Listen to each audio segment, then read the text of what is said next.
Hi everyone and welcome to Veterans in Crisis podcast. Today we have Sean Molino, is that right? No, it's Molino. But Molino, which is really strange because he's Welsh and he's trying to be Italian. So he's the MD of Forces Fitness, but also the founder of the Veterans Awards. Hi man, you all right? Yes, very good. It's nice and sunny down here in sunny South Wales. What's it like up north, mate? Red up, mate. Red up. I'm just gonna when I finish this, I'm gonna go and do my first ever paddleboard lesson. Oh, gleaming. Sounds nice. I know. It was freezing yesterday as well, so I'm glad I picked it here. Oh no, definitely. Yeah, there was 2 different days. I mean, today it's like all of a sudden it's shot up a good 4 or 5 degrees, isn't it? Maybe even a little bit more. I think it went up 10 degrees in Sunderland. Oh, was it? Yeah, probably up there. Probably snowing yesterday, was it? So, mate, I obviously we've met before at the Veterans Awards, and I was always interested in your Forces Fitness program. So I thought it would be a brilliant thing for you to sort of come on here and tell people about it.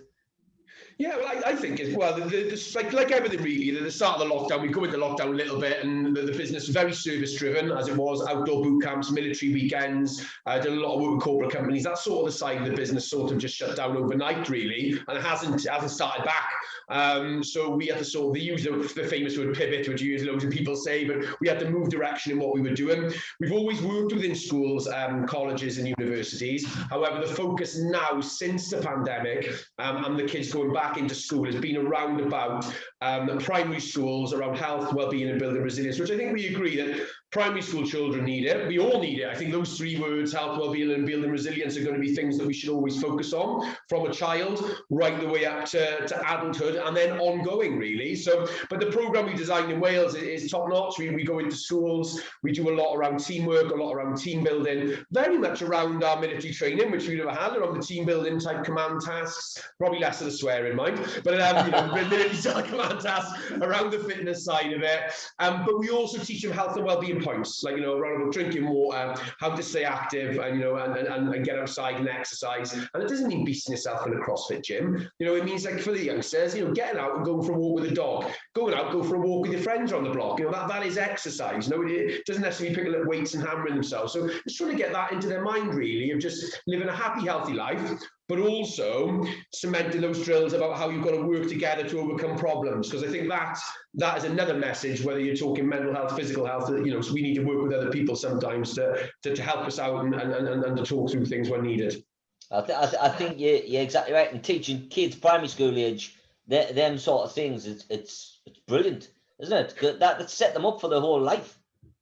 It was great for me, and I think I'm more a believer of trying to be more proactive than reactive. And there's a reason, I base my business, the Veterans Awards, all around the 5 ways to well-being, around connecting with other positive people, celebrating success rather than constantly moaning and whinging about things. There's always going to be a way out if I can focus on it. That's the mindset that I try to have, with a sort of positive mindset. Staying active, giving back and helping people. Whether that's through the children, we're trying to give them these tips, being proactive with it, to say, look, it is okay to fail, it's all right to fall down, but as long as you can understand that there will be a way out, and it doesn't necessarily mean walking around with a happy smile on your face every day. We all know that. I'm a very positive guy. I'm not happy every day, but I will know that maybe in 2 months, 3 months time, that issue may have been overcome, because I'll put that, I'll have that end vision, if that makes sense. I'm trying to get there. You may go in a bit of a darker place sometimes. Things might happen, but I'm trying to keep my head going on that end vision. But I'm just trying to teach them positive tips that are going to help them, really, in a proactive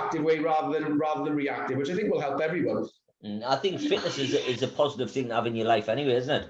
I mean, for me personally, I use fitness as a kind of thing for my mental health when I finish work, because the things I hear every day, if I took all at home every day, I'd be in a hospital, because you just can't. So to release that, I do some type of fitness after work.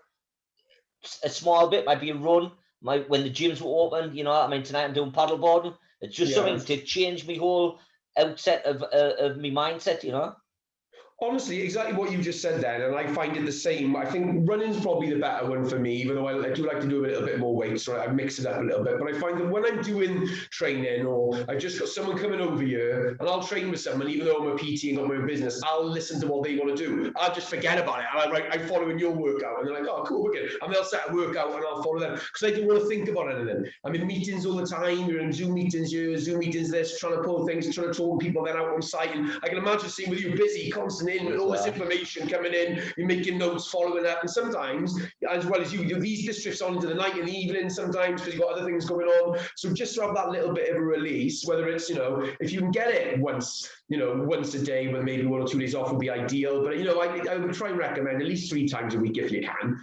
I like to try and train every day if I can, about 1 day a week, even if it's something. I like class training sometimes, maybe a walk with the kids, because I like to bring them into it as well, because I think that's quite good for you, as a family sort of perspective, to get them off the Xbox and to get them off the computers, because we all know that this day and age, the youngsters, they're constantly on there. They stay up there all day. If you didn't drag them down, they stay up there all day. I think the one good thing about lockdowns being that you've seen families and people going for walks and stuff together. So if there's one thing I hope that carries on, would be that, because you know for a fact, but once the pubs are open and you can do other things, families are just going to do their own stuff, But it's nice if you can for a walk, half an hour, an hour.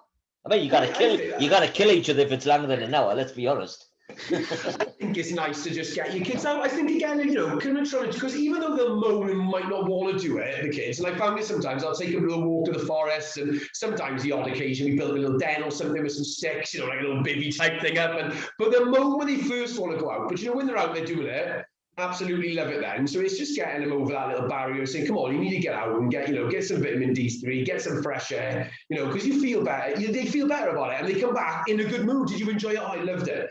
So I completely agree. If we're going to have a little bit of family time, again, you're probably not every day taking them for a walk every day, but even if it's just little things with the family. I think, I was speaking to Scott Johnson from Veteran Owned, and he made sure he put his phone down, every day. And but again, one of the 5 ways to well-being is taking notice, getting that phone down, off technology, and just done something with his family each day, only an hour, even if it was just a conversation or a chat, or maybe it might have been a walk sometimes, but that sort of thing as well. I think that has a positive effect on you as a person, but also your family, and that's the main thing. You want your kids to grow up fit, happy, and healthy, really, don't you? Yeah, well, obviously, didn't you? So obviously, you in the forces, aye?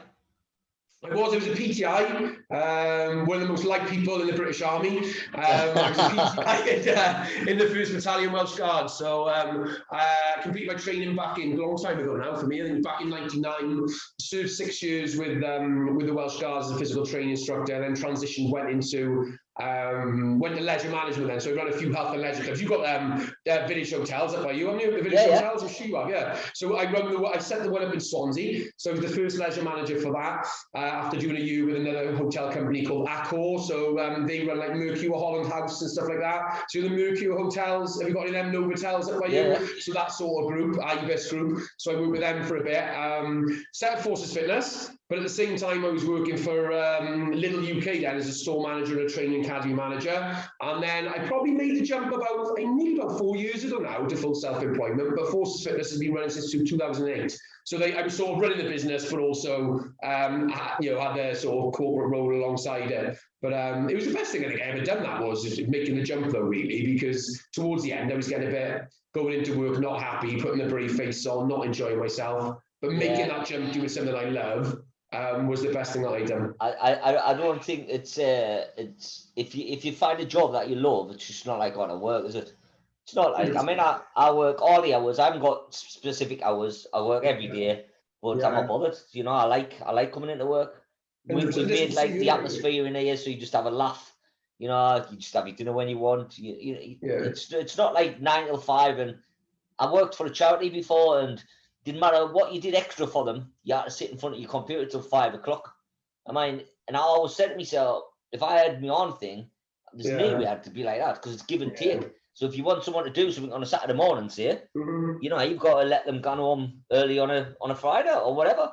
It shouldn't. I don't think for a positive working environment it should be so strict. Like, Oh, 100%. I think what you're saying is fantastic. And again, I think it's testament to companies that can be very flexible and versatile. But I think, again, from the lockdown, you pointed back to lockdown earlier, I think you'll find a lot more companies being like what you just said now. People working from getting the jobs done. Once the jobs are done, it's sort of, you're done then. Get this X amount of work done today, that's you. Do it from home and get it boxed off. But having a good workplace environment, and that's testament to what we've sort of got with Forces Fitness, really. So we've been running since 2008.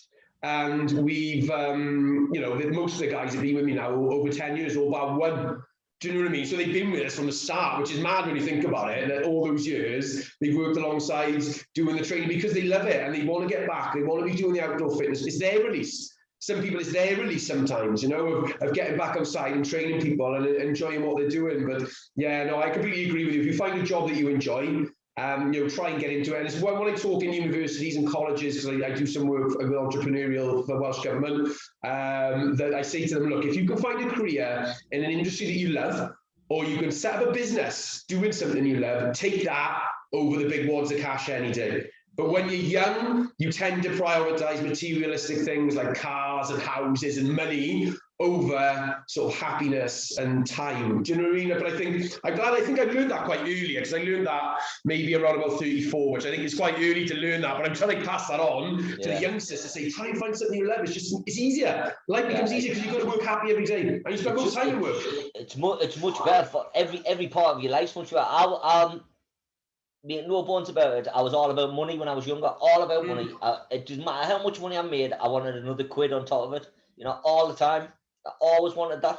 But what do? I only spent it. I mean, I just spent it on trainers, basically. You know what I mean? So to me, finding something that I love, even if I didn't get as much money as I had before, I don't care now. All I care about is quality of life, and I think that comes with maturity more than anything. I think. You get older, you start doing, me personally, started doing more fitness stuff outdoors, more enjoyable. Because when I left the army, when I was 21, I didn't want anything to do with the military again. I'd done it, that was it. And it's only in my later years that I've wanted to get back involved. Like I'm not into still marching around. No, I like to crack more than anything. Like just have a crack on with everyone.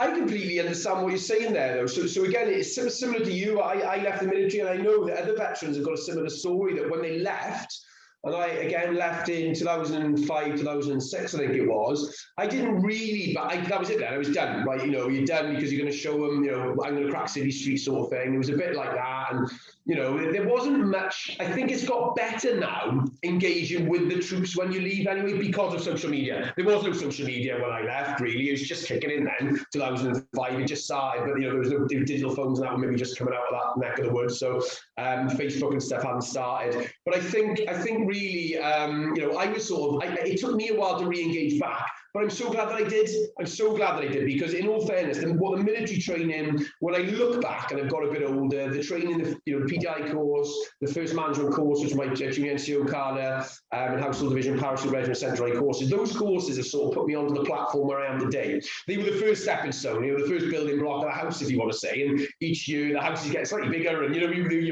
getting better at what you do. You're learning more how to do things. But I am very thankful for my military training, definitely, and I'm an advocate of that, and that's the reason why that I said at the Veterans Awards as well, is to sort of showcase businesses that have done well since they left the military, because we all know that there's enough issues out there. There are enough issues out there. We know, and there's always going to be issues. There's always going to be pros and cons, whichever way you look at it, of anything, isn't there? Well, whatever you want, and there's issues you need to sort out.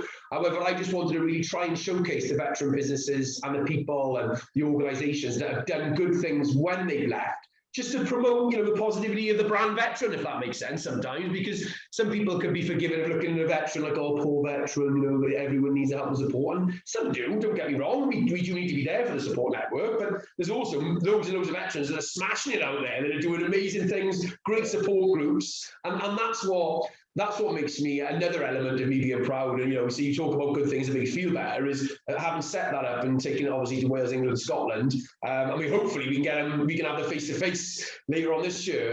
Which was a shame we couldn't do it last year. I think it's looking more likely it is. Obviously, we've had to shift them a few times, obviously, haven't we? But fingers crossed. I'm hoping it comes ahead. Like, it's got to be nice to feel a little bit normality again, isn't it? You know, Yeah. just being in a room full of people. Mm. Who would have thought? You know, I'm quite private anyway, and I don't really like socializing. However, I want to be in a room full of people. You know, Yeah. I think in my job I do a lot of talking. So now, when I'm not at work, I'm not really asked about talking. I prefer just to sit, have a pint, quiet. When I go to the pub, when I'm away, I go to the pub by myself and I sit with my earphones in, so nobody talks to us. You know, I just want to just sit and enjoy my own company. You know, I feel. Well, my lass says I'm miserable, like, but I feel like I deserve a little bit of time on my own, not speaking. Yeah, but that though, and again, is another thing. But making some time for yourself, isn't it? You know, we make time for everyone, and you look at like the schedule of the day was mad. In a meeting earlier on, I told you my mic went on one of them. Then I got it back fixed again. I had another interview, and then I was back doing some. And you know, you run around so much sometimes, and sometimes you just need to say, right, whether it's that time for yourself and earphones in, a pint or whatever, or whether it's that gym session, I think there's a message that some people can take sometimes is just do that, do some time for yourself. You know, I love my wife, I love her, I love my wife, obviously, of course. But you know, she's like, oh, you know, we've just had some, the arms getting done, these wardrobes are up, so she's doing this, and I've done it all. I thought, right, I'm done now. And she's come home and she's like, all right, can you do that? And I was like, right, I think I've done enough now today. Just for today, I need an hour rest. But, you know, but it is that, you do need that sometimes, you know, just that hour downtime. You do, man. If it went back to the army, when you were in the army, yeah, what was, because I always ask this to people, just for the crap, really. What was your kind of favorite experience in the army? It doesn't have to be the favorite place. And what was like the real worst part? And that doesn't mean trauma. That yeah, just no, means, of course. like, for me, I hated polishing my boots and stuff, you know. Yeah, let's think of my favorite. Probably my favorite was it's a tricky one.